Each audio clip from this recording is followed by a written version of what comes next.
जय श्री कृष्णा। राधे राधे। आज हम सुनेंगे कार्तिक मास महात्म्य के चौथे अध्याय की कथा। बोलिए लक्ष्मी नारायण भगवान की जय हो। नारद जी ने कहा कि देवताओं से ऐसा कहकर भगवान विष्णु ने मछली का रूप धारण कर लिया और वे आकाश से जल में गिर गए। उस समय विंध्याचल पर्वत पर तपस्या कर रहे महर्षि कश्यप अपनी अंजलि में जल लेकर खड़े थे। भगवान उनकी अंजलि में ही जा गिरे। महर्षि कश्यप ने दया करके उन्हें अपने कमंडलू में रख लिया। मछली के थोड़ा बड़ा होने पर महर्षि कश्यप ने उन्हें कुएं में डाल दिया। जब वह मछली कुएं में भी ना समा सकी तो तालाब में डाल दिया। अब वह तालाब में भी ना आ सकी तो समुद्र में डाल दिया। वह मछली वहां पर भी बढ़ने लगी। फिर मत्स्य रूपी भगवान विष्णु ने शंखासुर का वध किया और शंखासुर को हाथ में लेकर वे बद्री वन में आ गए। वहां पर उन्होंने संपूर्ण ऋषियों को बुलाकर इस प्रकार का आदेश दिया, हे मुनीश्वरों, तुम जल के भीतर बिखरे हुए वेद मंत्रों की खोज करो और जितनी जल्दी हो सके उन्हें सागर के जल से बाहर निकाल लाओ। तब तक मैं देवताओं के साथ प्रयाग में ही निवास करूंगा। तब उन तपोबल संपन्न महर्षियों ने यज्ञ और बीजों सहित संपूर्ण वेद मंत्रों का उद्धार किया।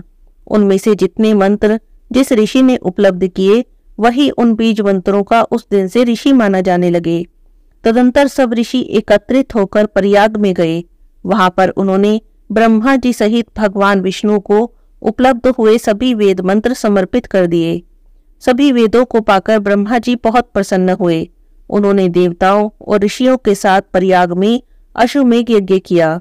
यज्ञ समाप्त होने पर सब देवताओं ने भगवान से निवेदन किया, हे देवादिदेव जगन्नाथ, इस स्थान पर ब्रह्मा जी ने खोए हुए वेदों को पुनः प्राप्त किया है और हमने भी यहाँ पर आपके प्रसाद से यज्ञ भाग पाए हैं। अतः यह स्थान पृथ्वी पर सबसे श्रेष्ठ पुण्य की वृद्धि करने वाला, भोग और मोक्ष प्रदान करने वाला हो। साथ ही साथ यह समय भी महापुण्य में और ब्रह्मघाती आदि महापापियों की भी शुद्धि करने वाला हो तथा यह स्थान यहाँ दिए हुए दान को अक्षय बना देने वाला हो, यह भी हमें वरदान दे। भगवान विष्णु बोले, देवताओं, तुमने जो भी कहा है वह सब मुझे स्वीकार है। तुम्हारी इच्छा पूर्ण हो। आज से यह क्षेत्र ब्रह्म क्षेत्र के नाम से प्रसिद्ध होगा। सूर्य वंश में उत्पन्न राजा भगीरथ यहाँ गंगा जी को लेकर आएंगे और वह यहाँ सूर्य कन्या यमुना जी से मिलेगी। ब्रह्मा जी और तुम सभी देवता मेरे साथ यहाँ निवास करो। आज से यह तीर्थ तीर्थराज के नाम से विख्यात होगा। तीर्थराज के दर्शन से तत्काल सभी पाप नष्ट हो जाएंगे। जब सूर्य मकर राशि में स्थित होंगे उस समय यहाँ स्नान करने वाले मनुष्य के सब पापों का यह तीर्थ नाश कर देगा। यह काल भी मनुष्यों के लिए सदा पुण्य फल देने वाला होगा। माघ में सूर्य के मकर राशि में स्थित होने पर यहाँ स्नान करने से सालोक्य आदि फल प्राप्त होंगे। देवादिदेव भगवान विष्णु देवताओं से ऐसा कहकर ब्रह्मा जी के साथ वहीं पर अंतर्ध्यान हो गए।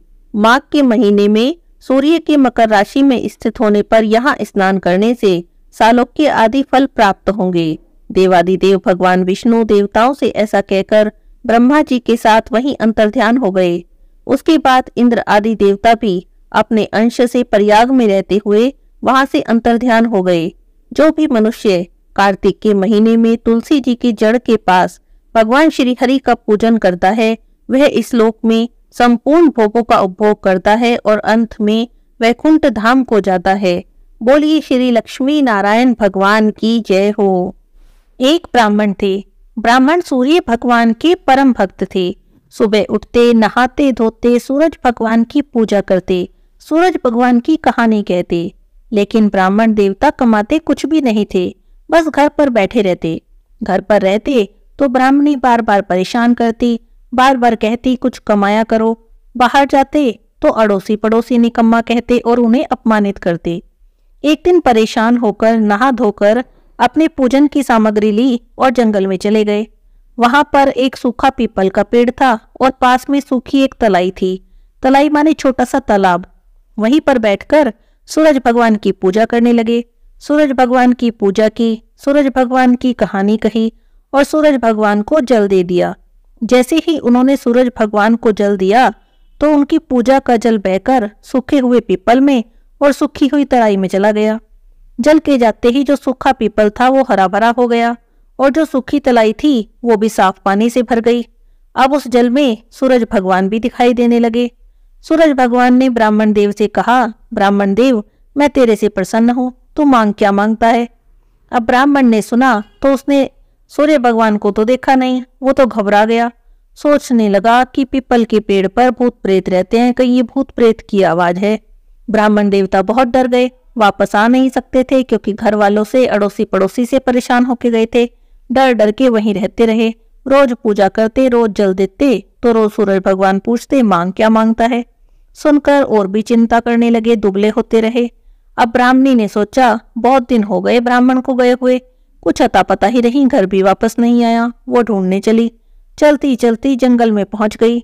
वहां उसने ब्राह्मण देवता को देखा तो सूखे पड़े हैं, बिल्कुल दुबले पतले हो गए। तो वो पूछने लगी, क्या बात है, यहाँ क्यों रहते हो और ऐसे सूख क्यों गए हो। तो ब्राह्मण देव ने सारा हाल बता दिया। तो ब्राह्मणी ने कुछ सोचा, फिर बोली कि आपकी पूजा करने के बाद आवाज आती है ना, मुझे तो लगता है सूरज भगवान खुद आते हैं और वही कहते हैं कि कुछ मांग।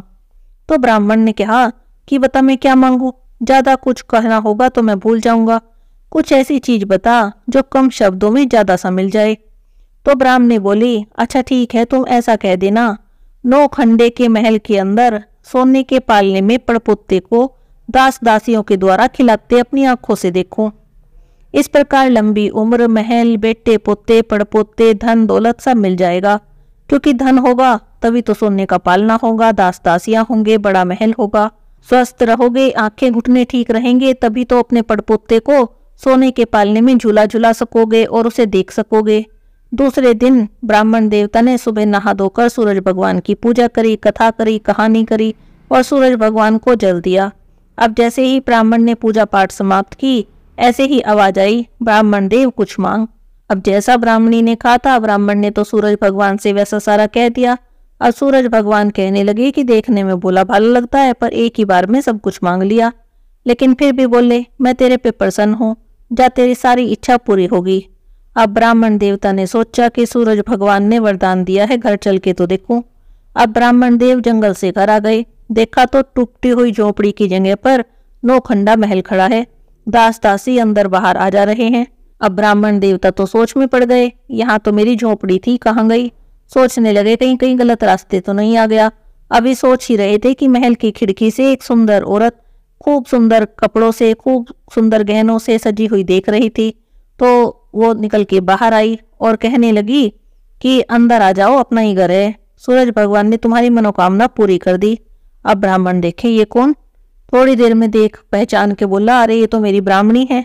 तो ब्राह्मण कहने लगा, ये इतना सारा धन कहाँ से आया। तो ब्राह्मणी बोली, सूरज भगवान से मांगा था, उन्होंने ही तुम्हारी मनोकामना पूरी की है। अब ब्राह्मण कहने लगा, इतने सारे धन का हम क्या करेंगे। ब्राह्मणी बोली, कैसी बात कर रहे हो, धन से क्या नहीं कर सकते, दान पुण्य कर सकते हो, यज्ञ होम कर सकते हो, गरीबों की सहायता कर सकते हो, खूब दान पुण्य करेंगे जिससे हमारा ये लोक और परलोक दोनों सुधर जाएंगे। अब ब्राह्मण ने ब्राह्मणी के कहे अनुसार वैसा ही कर दिया। अब सब राजा की जगह पर ब्राह्मण का गुणगान करने लगे, क्योंकि ब्राह्मण तो सबकी मदद करता था, जो कोई भी उसके दरवाजे पर आ जाता उसे खाली नहीं जाने देता, जो कोई भी उसके पास सहायता मांगने आ जाता उसकी सहायता करता, जो गरीब लोग थे उनकी लड़कियों के विवाह करा देता। तो उसका खूब गुणगान होने लगा। अब राजा ने जब सुना तो सोचने लगा, ऐसा कौन सा ब्राह्मण है जिसकी पूछ मेरे से भी ज्यादा हो रही। उसने ब्राह्मण को अपने महल में बुलवा लिया। जब ब्राह्मण राजा के महल में गया तो राजा ने उसे पहचान लिया। कहने लगा, कल तक तो आप भूखे मर रहे थे, आप तो कुछ कमाते खाते भी नहीं थे, आज इतना धन आपके पास कहाँ से आ गया, कौन सी चोरी कर ली, कहाँ डाका डाल लिया। तो ब्राह्मण कहने लगा, ना राजा जी, मैंने कोई चोरी ना की, ये तो सब सूर्य देव की कृपा है। मैं सूरज भगवान की पूजा करता हूँ और सूरज भगवान मेरे से प्रसन्न होके कहने लगे कुछ मांग, तो मैंने ये सब मांगा तो सूरज भगवान ने अपनी कृपा से ये सारा धन मुझे दे दिया। अब राजा कहने लगे कि मेरे कोई पुत्र नहीं है, अगर मैं भी सूरज भगवान की पूजा करूं तो क्या मेरे पुत्र हो सकता है। तो ब्राह्मण कहने लगा, क्यों नहीं हो सकता, सूरज भगवान तो सबकी मनोकामना पूरी करते हैं। जो कोई भी सच्चे हृदय से सूरज भगवान की पूजा करता है, रोज सुबह उठकर सूरज भगवान में जल चढ़ाता है, सूरज भगवान की कथा आरती करता है, उसकी सारी मनोकामनाएं सूरज भगवान पूरी करते हैं। ब्राह्मण ने राजा को सूरज भगवान की पूजा की सारी विधि बता दी। अब राजा ने ब्राह्मण के कहे अनुसार सूरज भगवान की पूजा की तो उसके पुत्र हो गया। सब बोलिए सूरज भगवान की जय हो। हे सूरज भगवान, जैसे आपने ब्राह्मण की मनोकामना पूरी की, जैसे ही राजा की मनोकामना पूरी की, वैसे ही सबकी करना। कथा कहानी कहते सुनते सबकी मनोकामना पूरी करना। बोलिए सूर्य नारायण भगवान की जय हो। बहुत समय पहले की बात है। किसी गांव में एक बुढ़िया माई रहती थी। बुढ़िया माई भगवान सूर्य नारायण की भक्त थी। हर रविवार को भगवान सूर्य नारायण की पूजा करती और रविवार का व्रत करती। रविवार के दिन सूर्योदय से पहले ही उठ जाती, स्नान आदि करती और अपने आंगन को अच्छी तरह से गाय के गोबर से लीपती, साफ करती और उसके बाद भगवान सूर्य नारायण की पूजा करते हुए रविवार की व्रत कथा सुनती। सूर्य भगवान को भोग लगाती और फिर शाम के समय एक समय भोजन करती। सूर्य भगवान बुढ़िया माई की भक्ति से बहुत प्रसन्न थे। सूर्य भगवान की कृपा से बुढ़िया माई को कोई चिंता नहीं थी, कोई कष्ट भी नहीं था।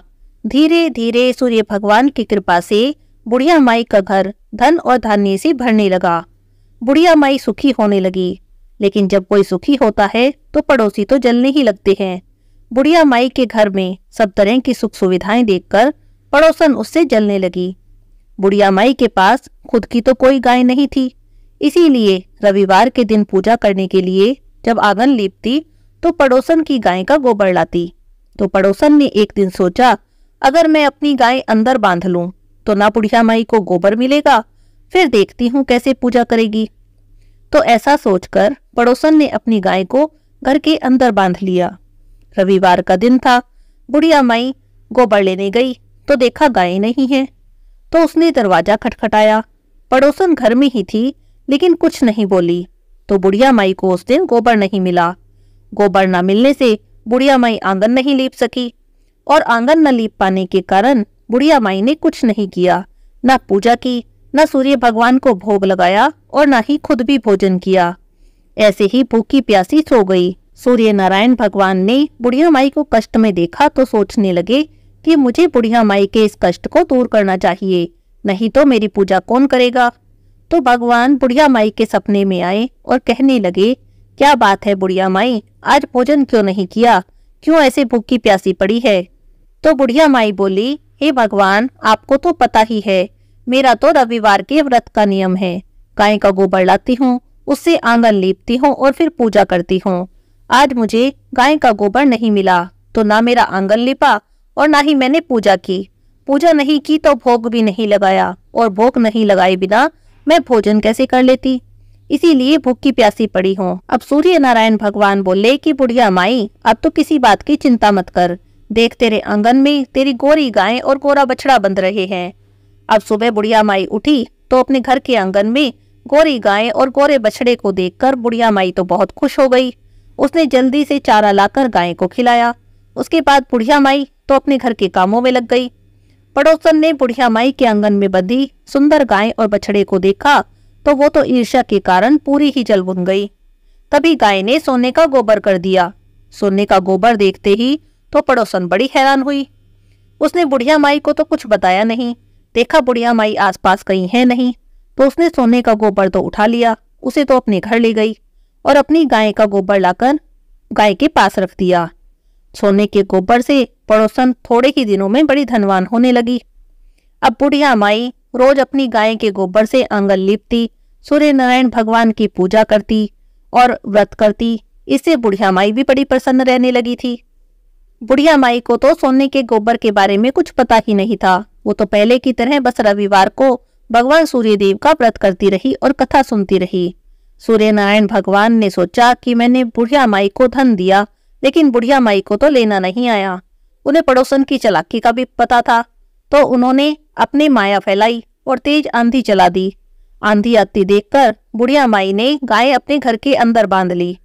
अब जब घर के अंदर बांध ली तो उसने सोने का गोबर करा। बुढ़िया माई ने सोने का गोबर देखा तो उसे बड़ी हैरानी हुई। बस उस दिन से बुढ़िया माई गाय को अपने घर के अंदर बांधने लगी। सोने के गोबर से बुढ़िया माई भी कुछ ही दिनों में बड़ी धनवान होने लगी। बुढ़िया माई के धनवान होने से पड़ोसन को बहुत बुरा लगा, क्योंकि उसे जो सोना मिल रहा था वो मिलना बंद हो गया। तो उसने अपने पति को समझाया बुझाया और उस नगर के राजा के पास भेज दिया और कहलवा दिया कि बुढ़िया माई की गाय सोने का गोबर करती है, ऐसी गाय तो राजा महाराजा के यहाँ होनी चाहिए। उसके पति ने जाकर राजा के कान भर दिए, राजा से चुगली कर दी। राजा ने कहा कि जब तक मैं देख नहीं लूंगा मानूंगा नहीं। तो राजा ने अपने आदमी बिठा दिए छिपकर। जब गाय ने सोने का गोबर करा तो उन्होंने राजा को आके बताया कि हाँ, सच में बुढ़िया माई की गाय तो सोने का गोबर करती है। ये बात सुनकर तो राजा बड़ा हैरान हो गया। उसे बड़ी खुशी हुई कि अगर हमारे महल में ये गाय आ जाए तो हमारे तो खजाने भर जाएंगे। तो उसने अपने आदमी भेज दिए, सिपाही भेज दिए कि जाओ और बुढ़िया माई की गाय और बछड़े को लेकर आओ। रविवार का दिन था। बुढ़िया माई सूर्य भगवान की पूजा कर रही थी। पूजा करके उसने भगवान को भोग लगाया और अभी वो भोजन करने बैठी ही थी कि इतने में राजा के सिपाही आ गए और गाय बछड़ा मांगने लगे। बुढ़िया माई रोने लगी, गिड़गिड़ाने लगी कि ये तो मुझे सूर्य नारायण भगवान ने दी है, इसे मत लेकर जाओ, ये तो सूर्य नारायण भगवान का प्रसाद है। लेकिन वे लोग नहीं माने, उन पर तो राजाज्ञा थी, वे कैसे मान जाते। तो वो तो बुढ़िया माई की गाय और बछड़ा लेकर चल दिए। अब राजा तो अपने सपनों में खोया हुआ था कि सोना हगने वाली गाय मेरे महल में आएगी तो मेरे खजाने भर जाएंगे। उसने महल में पूरी तैयारी करवा दी, गलीचे बिछवा दिए कि गाय आएगी तो सोना हगेगी। लेकिन गाय ने तो पूरा महल गोबर गोबर से भर दिया। पूरे महल में दुर्गंध फैल गई, बदबू आने लगी चारों तरफ से। तो राजा को बड़ा गुस्सा आया। उसने बुढ़िया बुलवाई। बुढ़िया बुलवा के पूछा कि ये क्या जादू टोना है, तेरे घर में तो ये गाय सोने का गोबर करती है और हमारे घर में बदबू बदबू फैला दी। तो बुढ़िया बोली कि राजा जी, मैं तो कुछ नहीं जानती, मेरा तो रविवार का व्रत का नियम है। रविवार के दिन आंगन को गाय के गोबर से लीपती हूँ, फिर पूजा करती हूँ, सूर्य नारायण को भोग लगाकर फिर भोजन करती हूँ। पड़ोसन के यहाँ से गाय का गोबर लाती थी। एक दिन पड़ोसन ने गाय अंदर बांध ली, मुझे गोबर नहीं मिला। न मैंने आंगन लिपा, न पूजा करी, न व्रत करा, न खाया पिया।